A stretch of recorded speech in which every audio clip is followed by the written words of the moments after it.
All right, guys, it is that time of the week again on the Tuddle Daily Podcast. One of my closest new friends, because I feel like we have so much in common. We both love radio, not even just radio, audio content-wise. We love it more than it loves us. Once again, on the Tuddle Daily Podcast is Charlie Alaimo. Charlie, how are you? I'm doing well, Tuddle. I like to refer to us as Radio Plague. Yeah. Well, not plague. You want to know what it is? We're radio's side chicks. Like, you know, Okay. they want to fuck us every once in a while, but when we try to be affectionate towards it, they basically they kick us to the curb because they don't. You know what? They want to fuck us, but they don't want to kiss us. Yes, our content is our fuckholes. Now, we were talking about this before we started recording, and as soon as I saw you, I was like, God damn, who does Charlie look like? And you told me, Sick Boy from Train Spotting. Yeah, now, absolutely. Did you ever see the second one? Because I didn't even waste my time. You know what? I saw the trailer of it, and it made me really sad, so I didn't watch it either. Who was your favorite character on Train Spotting? It had to be Robert Carlyle, the one dude with the little mustache. Yes, was it Digby? Yeah. Now, and what I love about the Brits so much, because I consider myself an Anglophile, I mark out to the Brits. Their use of the word cunt, like. Yeah. I think that's some of the infant's first words is cunt. Well, the way they say it too, you fucking cunt. You know, it sounds so classy. And it sounds natural. It really does. Yeah, especially when women say it. So what have you been up to this week, man? You been slinging that weed? Yeah, I'm slinging that medical stuff, hanging out, doing whatever. This 4-10 schedule is sweet because you get a 3-day weekend, but then you got to realize that you got to work 10-hour days, and some of those days are kind of rough. But I'm sure, you stay pretty busy with people coming in all the time. Yeah, people are in all the time buying, because the place that I work at are known for their edibles, so they have a huge selection of it. Really? Anything you could think of. What kind of edibles? Like gummy bears? Gummy bears, brownies, gummies, what? Cookies. They got these things that are like a Snickers bar, but it's without the nougat. They've got literally like Reese's peanut butter cups that have pot in them. They've got fucking everything, and they all use distillate. So when you eat it, it doesn't taste like you're eating marijuana. It tastes like you're eating whatever it is. See, that a lot of people make a mistake on edibles is that they want to overload it with marijuana. And when I'm doing edibles, I don't want to be able to taste the weed. I just want to be able to eat it. No. For sure, dude. Yeah, that's why a lot of people come into where I work because of the same reason. They don't want to taste weed. They just want to taste whatever the product is. So if you eat a strawberry bar from there, dude, it tastes like a strawberry bar. And what is the milligrams you're usually getting out of those? They have ones that vary for sure. Like they sell double dose brownies that are 200 milligrams, and then they sell, which are like $20, and then they sell regular stuff, which can run between 96 to 100. And like the other day, I sold a Rice Krispie treat that had 166 milligrams of THC in it. So that dude was super happy when I pulled that out. Now, how far away are you from Mount Rushmore? In South Dakota, that's like 7 hours, 8 hours away. I think it's close. I think it's close, but it probably isn't. It isn't. I've been there a few times, man. It's pretty cool. Now, one of the things that I found interesting is if the Native Americans are protesting you, you kind of fucked up a little bit. Because they were out in full force last night during Donald Trump's rally at the Mount Rushmore Monument. See, and they were out last night in full force at the medical marijuana dispensary too. And let me tell you, all those people were super happy when they left. Oh, now I want to talk about your bits this week. You know, one of the bits that I got the most response from, and I can't remember exactly, but it was the one where you play. A lot of people like the nostalgia music you were playing in one of the bits. They like the Dickie Goodman bit? Yes. That was the one I got the most comments on. People are actually talking about that shit. That guy was such a fucking hack. That's why I made it. I'll have to make another one then. No, people, you know what? My best friend, okay? And I'm just going to be honest with you, okay? My best friend, Derek, that I went to school with, okay? He loves when it's just me and you bullshitting back and forth during our weekly talks. And he thinks your bits are funny, but I see what he's saying because I'm guilty of the same thing in radio where I'll do stuff to make myself laugh, not to make the audience laugh. Does that make sense? I do it all the time. So he says he likes our bits when we're talking back and forth, but he really wasn't the biggest fan of your production. And he heard that bit you did, and he was like, I was completely wrong about Charlie. I absolutely fucking love that bit. Oh, well, that's cool, man. I wish more chicks would say that, but I'll take a compliment where I can take it. All right, so while we're on music and nostalgia, one last thing before I move on. Danny Boyle, the guy that directed Trainspotting,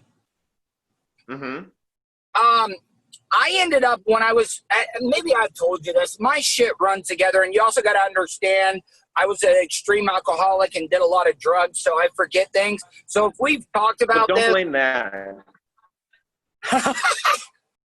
But I booked drugs Danny Boyle on the show. I did talk to you about that. It's come back to me now. Fuck. I'll cut. You know what? I'm not cutting this out. I want people to see how bad I fucked myself up from all the drugs and alcohol I've done. Go back and listen to the Bubba stuff. No, I'm just kidding, man. That was stuff. But nostalgia-wise, how old? Go ahead. Yeah. No, go ahead with the nostalgia thing. I got a question to ask you before this wraps up, though. All right. So when you were in Florida, you were kind of in South Florida, right? Yeah, I lived for a while. I lived in Pompano, which is actually kind of funny because if you go back and watch Something About Mary, that's where Norm, the pizza delivery guy who was stalking Mary, is from. Yeah. Now, what the reason I bring that up? Did you ever get into the South Florida hip hop scene, particularly like Two Live Crew and Uncle Luke and stuff, or were you too young? No, I actually knew about that before I moved down to Florida because I grew up in Lincoln, which is a tiny ass town that nobody's ever heard of or seen on a map. But if you ever Google the Unabomber, it's the town that he was up there, hanging out in, and everybody was bumping all that old school stuff. Two Live Crew, Sir Mix-a-Lot, and not that fucking Baby Got Back shit. I'm talking about the hits. And all that old school rap. Yeah, man. But I know a lot of people don't respect it because let's be honest. What are you drinking, by the way? Soda or are you pounding some beers? I'm pounding some Miller Lights. I got it in the old school Go Dolphins koozie that I got from South Florida, actually. Local. Hold on 1 second. Hold on. God damn it. Yeah. Hold on. I may have to go. Give me 1 second. Hey, am I running behind? Hey. How many phones you got, man? Good Lord. Bill Vulture gave me this other one. Hold on 1 second. Keep going. Vulture, text me if you're having problems. Oh, I can hear Bill. He said, keep going, man. We need to get Bill on the show. He rocks. Well, hey, we're going to cut this out from now on. We got to call him Vulture. Oh, okay. Yeah, I'm still learning. So, hey, man, but, whatever you... So, but what I'm saying is, even though even though Uncle Luke was not considered the greatest rapper, What? I Luke think him Skywalker's and the man. but he mostly, you got to admit, he was just yelling over the tracks most of the time. But they did have some good beats, though. I mean, shit, Oh, Bubba the still best. plays Pussy Caper. Okay, well, but they were so important for the First Amendment in the state of Florida at that time, though, because Bob Martinez. Banned in the USA, that song. Yeah, well, what about, this is how much Two Live Crew didn't give a fuck. The governor at the time, Bob Martinez, do you remember that? Fuck Martinez, fuck Martinez. Oh, yeah, for sure. And they were even talking about his wife.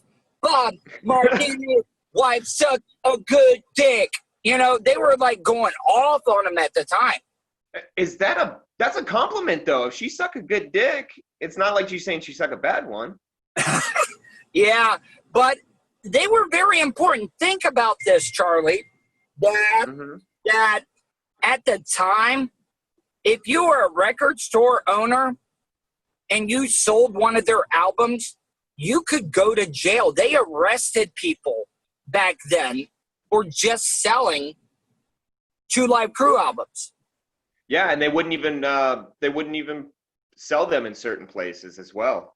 Now, am I wrong by saying that Two Live Crew at the time was one of the first artists that had the sticker, the parental advisory symbol? Yes, and they had that big fight in court, and that's when Dee Snider and Bob Denver showed up, and they actually were against the parental advisory thing and the restrictions on music that they were having at the time. It was actually super interesting that Bob Denver showed up. I mean, he was dead a couple years later. Yeah. But I mean I'm glad you bring that up, because it's interesting that you would have a hip hop artist like Uncle Luke, and then a guy like Bob Denver is coming and speaking up. Yes, and Dee Snider, like Twisted Sister at the time. If you go back and listen to any of the stuff that he talks about, that he's like, I had to go in front of court and tell them what I thought, because they were restricting our music and they shouldn't be doing that. Yeah. If people want to check you out, Charlie, where can they check you out at? I know you're pushing the Facebook page. Yeah, I'm wherever. Follow me on Twitter if you want, at CCA Production. See, I gotta get your swagger, because I'm always constantly pushing my social media, and I wish I could get like you, where I'm like, you know what? I don't give a fuck. You can follow me or not. I really don't care.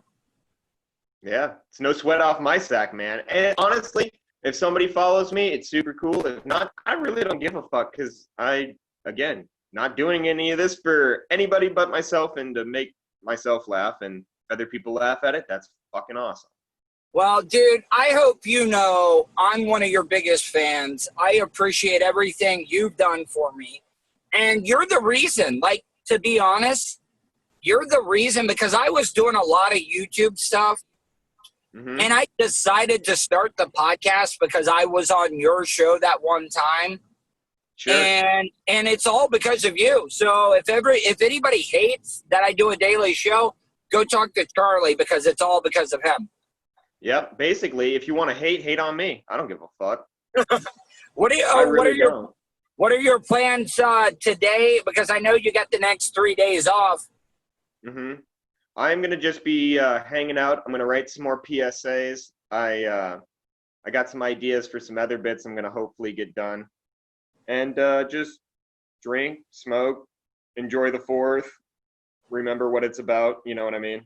The independence of our country. A lot of people forget about that. Oh, I just get a day off. You're like, yeah, remember what it was for.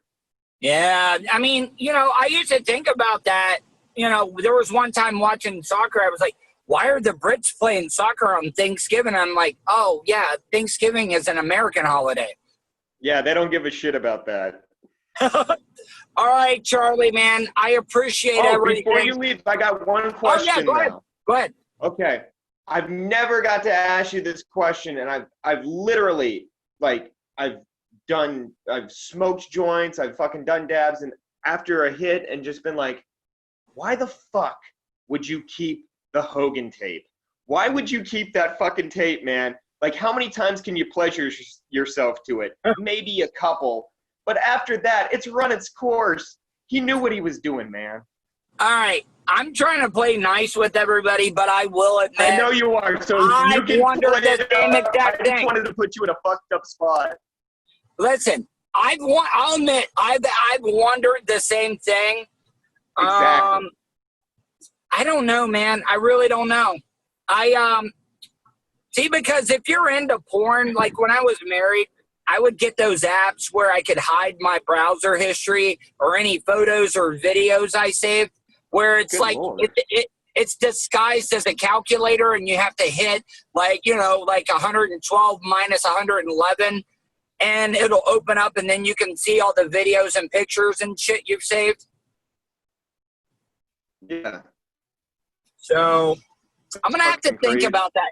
How about next week I'll give you my feedback on why I think that it was done. Yeah, and I'm not even wanting to bury Bubba. I like Bubba. That's the one thing that I can never figure out in my mind is why even keep that? Like, it's one thing if you like maybe watched it a few times or whatever. I don't give a fuck what he's into. Everybody's a freak when you think about it. Oh, everybody's into weird shit. So, but come on now, if you let Hogan fuck your chick, you'd keep that shit too. If I let Hogan fuck my chick, I'd be worse off than I am now. I can't even get a chick, and then Hogan's banging her. This was a champ. We're talking NWO for life, brother. All right, man. Charlie, I appreciate it. I will talk to you next week, and I would love some more bits. Yeah, I will talk to you next week, and thanks to the V-Dog for putting all this together. All right. Thanks, man.